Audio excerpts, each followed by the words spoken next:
আমরা লক্ষ্য করছি জনগণের দাবিসমূহ কার্যকর করার কোনো পদক্ষেপ গ্রহণ করা হচ্ছে না। এমত অবস্থায় জনগণের দাবি আদায়ের জন্য গণ আন্দোলনের কোনো বিকল্প নেই। তাই জুলাই জাতীয় সনদের ভিত্তিতে আগামী ফেব্রুয়ারিতে অবাধ, সুষ্ঠু, গ্রহণযোগ্য নির্বাচন এবং জনগণের ভোটের প্রতিষ্ঠার মাধ্যমে বাংলাদেশকে একটি ন্যায়ভিত্তিক ও জবাবদিহিমূলক গণতান্ত্রিক রাষ্ট্র গড়ে তোলার লক্ষ্যে বাংলাদেশ জামাত ইসলামের পক্ষ থেকে আজ 15ই সেপ্টেম্বর আন্দোলনের 5 দফা গণদাবি জাতির সামনে তুলে ধরছি। দাবিসমূহ: জুলাই জাতীয় সনদের ভিত্তিতে আগামী ফেব্রুয়ারিতে নির্বাচন আয়োজন করা। 2, আগামী জাতীয় নির্বাচনে উভয় পক্ষে পিআর পদ্ধতি চালু করা।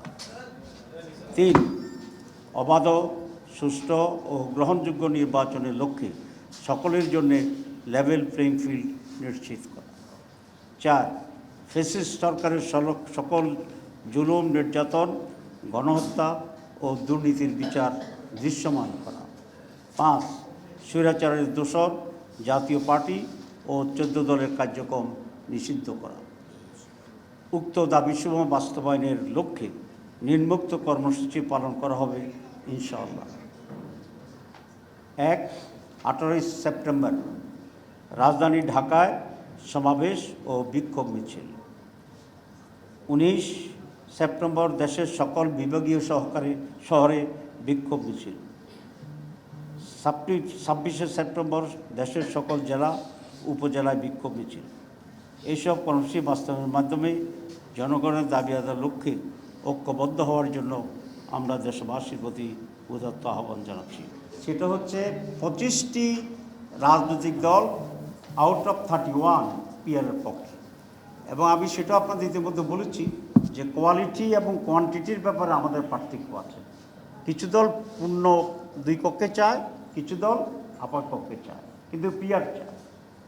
আমি আবার রিপিট করলাম।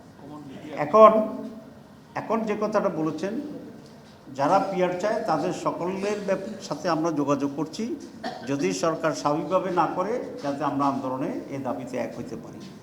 তো আমরা সেভাবে কাজ করছি।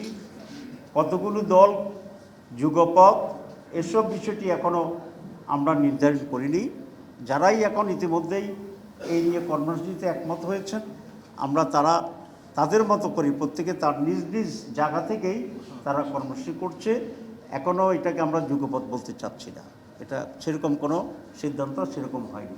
কিন্তু যেহেতু দাবি এক, প্রত্যেকে তার মতো করেই আন্দোলনে নামবে, বক্তব্য রাখবে, এটা প্রত্যেকটি দলের নিঃস্বার্থী। আমি তো বলেছি যে যুগপথ আন্দোলনটিও এখন আমরা সেভাবে মেনশন করছি না। যেহেতু দাবি একরকম, প্রত্যেকটি দল তার মতো করেই মাঠে কর্মসূচি দেবে বা দিচ্ছে। এখানে নির্বাচনী জোটের বিষয়টি এখানে আসছে না, এটা আরও সময়ের ব্যাপার, আমরা দেখছি।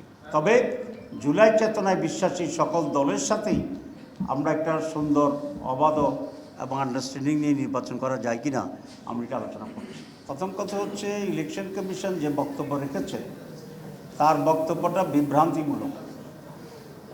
এই কারণে যে আমাদের সংবিধানে প্রতি 5 বছর পর নির্বাচন হবে এই কথাটি লেখা আছে, কিন্তু কোন পদ্ধতিতে নির্বাচন হবে এই কথাটি লেখা নাই।